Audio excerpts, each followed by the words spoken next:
Para sa PhilHealth, I propose to add 53 billion pesos to its subsidy, previously removed in the 2025 GAA.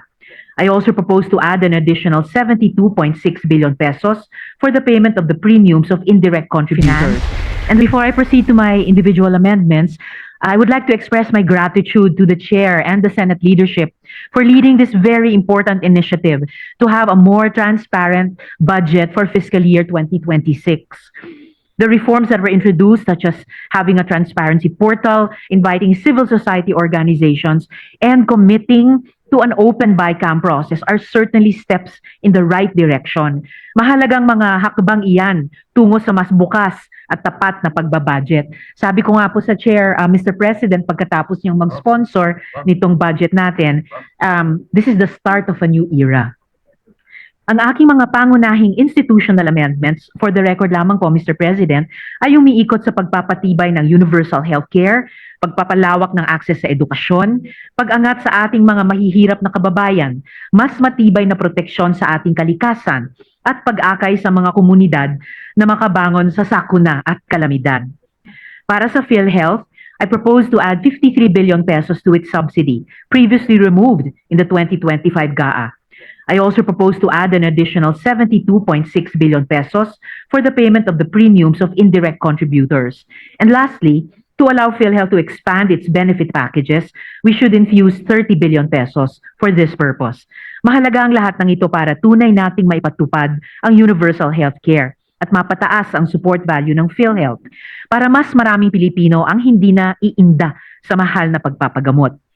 Para sa sektor ng edukasyon, according to the requests of the different state universities and colleges, I propose to augment the budget for free higher education by 3.2 billion pesos, 3.28 billion pesos to be precise, Mr. President, directly to the state universities and colleges in order to allow our SUCs to cater to more students this upcoming school year.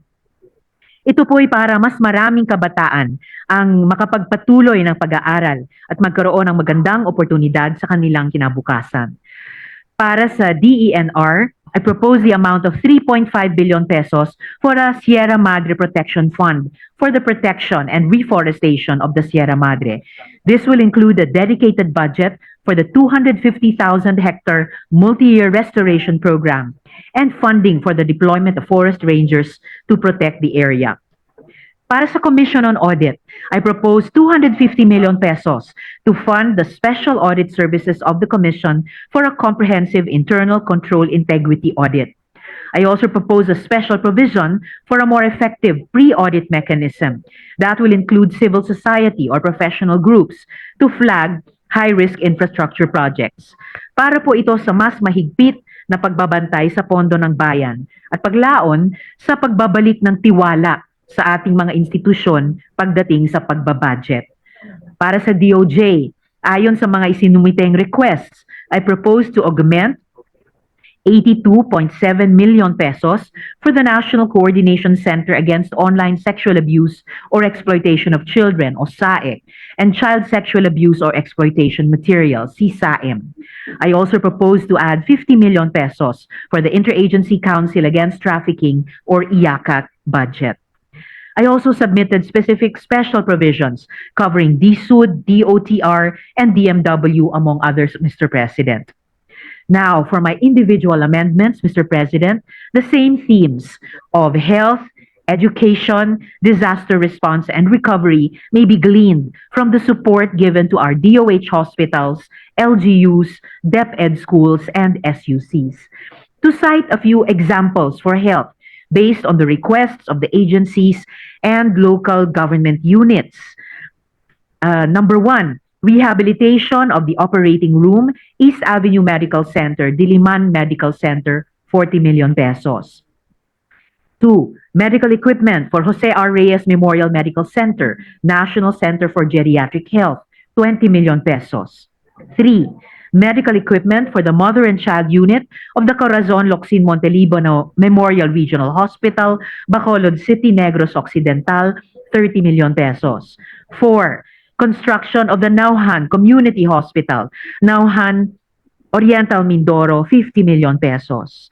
And 5, additional MOOE for the Philippine General Hospital for liver transplant, program, and the Quirino Medical Center for Deep Brain Stimulation Surgery and Cochlear Implant Program, 30 million pesos. For education, Mr. President, based on the requests of the agencies and local government units, I propose to provide funding for 1. Construction of the Bicol University Health Sciences Building, Legazpi City, Albay, 50 million pesos. 2. Construction of the College of Medicine Dormitory, Eastern Samar State University, Borongan City, Eastern Samar, 25 million pesos. 3. And 3, construction of classroom building for Mamburao Central School, Negros Occidental, 70 million pesos. Tinamaan ng lindol at bagyo, Mr. President, ang Cebu at Negros Occidental. Kaya layon po ng mga infrastructure projects na aking isinusulong na makatulong sa mga LGU sa kanilang muling pagbangon. Kabilang dito ang 1. Construction of Municipal Agriculture Office and Municipal Environment and Natural Resources Office buildings, Daan Bantayan, Cebu, 20 million pesos. 2. Construction of Evacuation Center, La Castellana, Negros Occidental, 60 million pesos. And 3.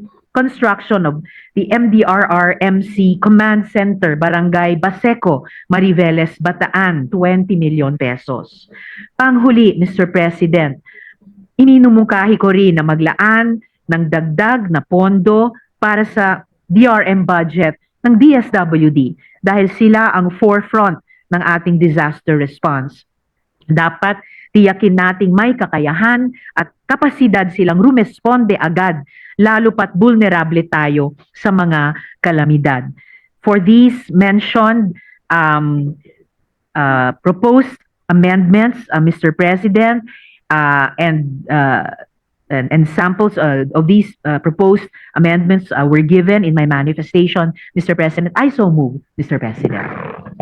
First of all, Mr. President, nagpapasalamat po ako kay Senator Risa at binigyan niya ng malaking pansin yung mga areas na tinamaan po ng bagyo, bagyong Tino, bagyong Uwan, even the earthquake. At meron ho tayong pondo sa NDRMC pero alam naman ho natin na parating kulang rin to. In fact, as we speak, halos close to almost 600 million pesos na lang natitira yung NDRMC fund.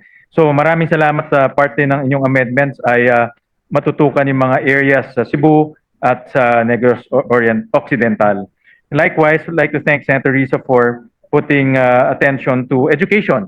Marami po sa inyong mga amendments ay para po matulungan yung ating mga estudyante, lalo na yung dormitory. Ito ho, madalas kong naririnig dahil marami tayong mga estudyante na nakatira sa malalayong lugar at nagdo-dorm sila during the weekdays para po mag-aral. So maraming salamat at nabigyan po ninyo ng pansin. So thank you very much. So the amendments are deemed submitted for consideration sa body. Maraming salamat, Senator Risa. Salamat po, good share at Mr. President. At sa huli, upang matiyak na tapat, wasto at malinaw ang paggamit sa kaban ng bayan, ni-require po natin sa mga LGU na magsumite ng resolusyon mula sa kanilang barangay, municipal o city councils o provincial boards. Humingi rin tayo ng program of works para matiyak ang transparency sa kung paano nila ipatutupad ang mga proyektong ito. For the record, Mr. President, opisyal na naisumite at natanggap ng komite ang amendments na ito noong November 25. Mr. President, these amendments reflect not only numbers on a page, but the values we choose to uphold as a Senate. When we strengthen healthcare, expand education, protect the environment, guard public funds, and help communities rise from disaster, nararamdaman ng bawat Pilipino na ang budget na ito ay para sa kanila. Kasama na rin dito ang pangako ng isang budget na transparent at bukas sa pagsusuri ng publiko. Maraming salamat po, Mr. President, at sa ating chairman, Senator Sherwin Gatchalian. Maraming salamat, Senator Risa, sa pangbanggit doon sa resolution na hiningi natin sa LGUs. Kung meron ho silang request sa Senado, isa sa mga requirements na natin ngayon ay yung sanggunian panlunsod, pang-munisipalidad at pang lalawigan ng mga resolutions para properly coordinated sa mga LGUs, yung mga projects na rin-recommend natin. At most importantly, mayroong pangangailangan. No? Dahil kung may resolution, ibig sabihin ho nito, talagang kailangan ng LGU yung mga rini-request nila sa atin. So maraming salamat, Senator Risa, for that clarification. Mr. President, may we now recognize a distinguished colleague, Senator Lauren Legarda. Senator Legarda is recognized. Thank you, Mr. President. At the outset, allow me to thank the hardworking and brilliant and very calm-tempered Finance Chair for listening through it all and for instituting the technical working group, which was very helpful, although most of it was attended by legislative staff. It made it very transparent, and for doing the committee and individual amendments in plenary. So we're grateful for this methods, which I think could be institutionalized in the years to come. Mr. President, as chairman of the subcommittee H, may I read into the record the amendments we have proposed on House Bill 4058, the 2026 General Appropriations Bill.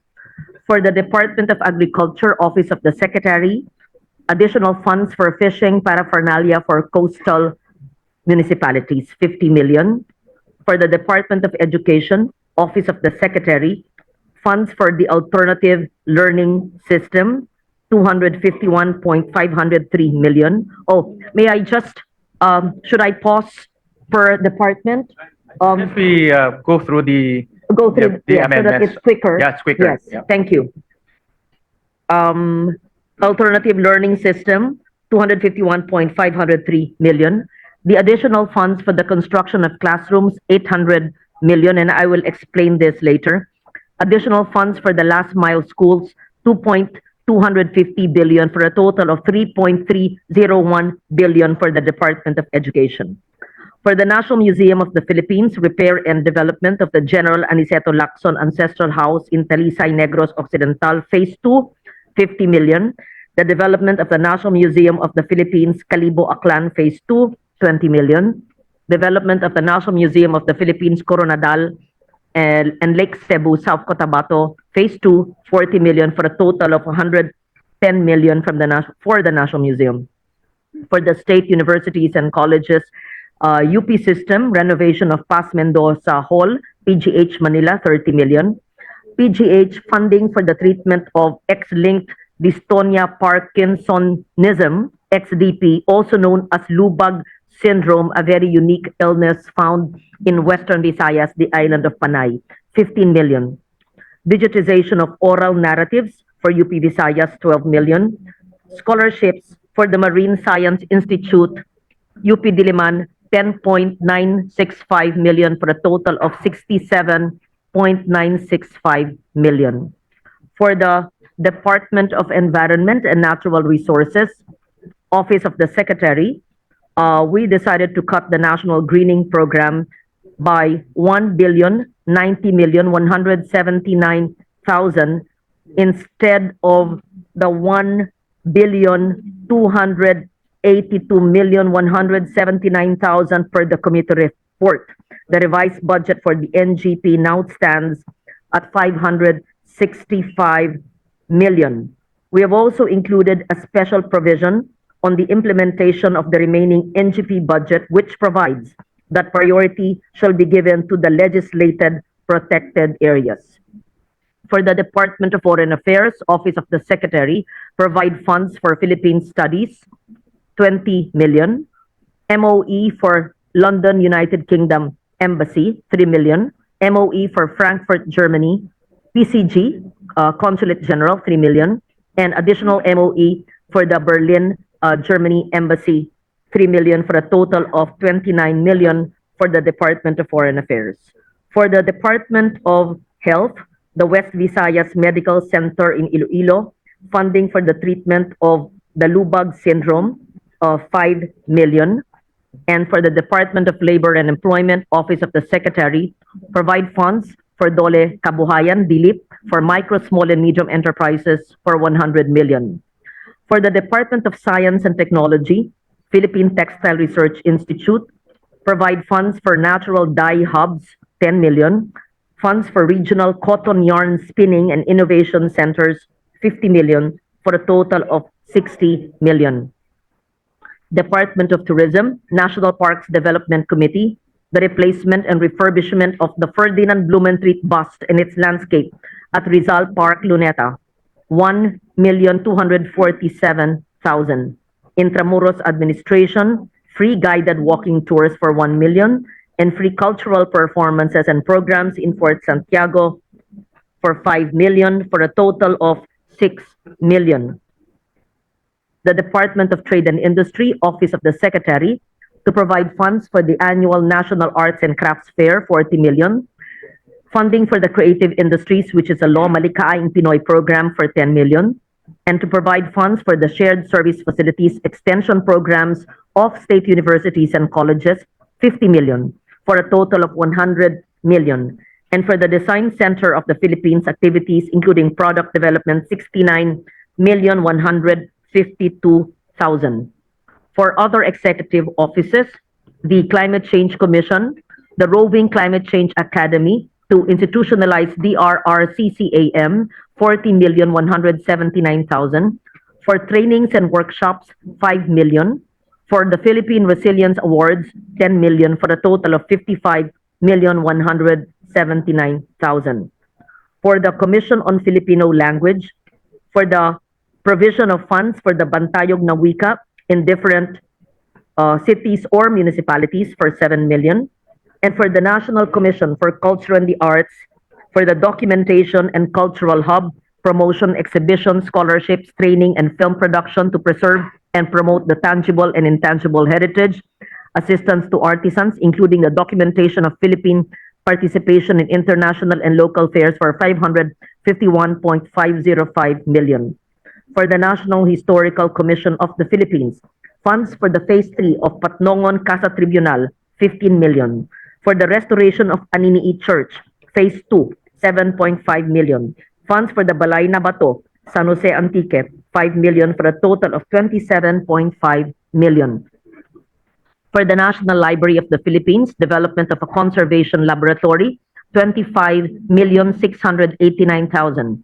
For the development of a permanent gallery, 20 million, for a total of 45,689,000. For the National Archives of the Philippines, yaman ng nakaraan, pamana ng kinabukasan, 1.235 million. Sinupan Saksi NAP Odyssey Exhibition, 1.920 million. Budget for the lease and construction of the National Archives Northern Luzon Regional Hub for 55 million, for a total of 58.155 million.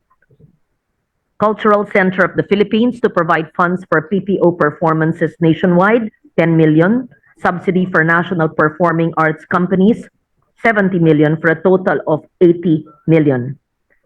Development Academy of the Philippines, DAP, to provide funds for seminars of state university and colleges and local colleges presidents and officials to be arranged by DAP, 3 million. Provide funds for trainings and seminars, 10 million, for a total of 13 million. These are my committee amendments, Mr. President, which I put on record, which I am grateful to the good sponsor. We discussed it previously, and I actually had the longer list, but I'm only reading into the record those which I deem he is likely to accept. So I submit, Mr. President. Thank you, Mr. President, and thank you, Senator Legarda. You've been very active in actually almost all the budget briefings, also in plenary, and we appreciate all your suggestions and your interventions. So maraming salamat po.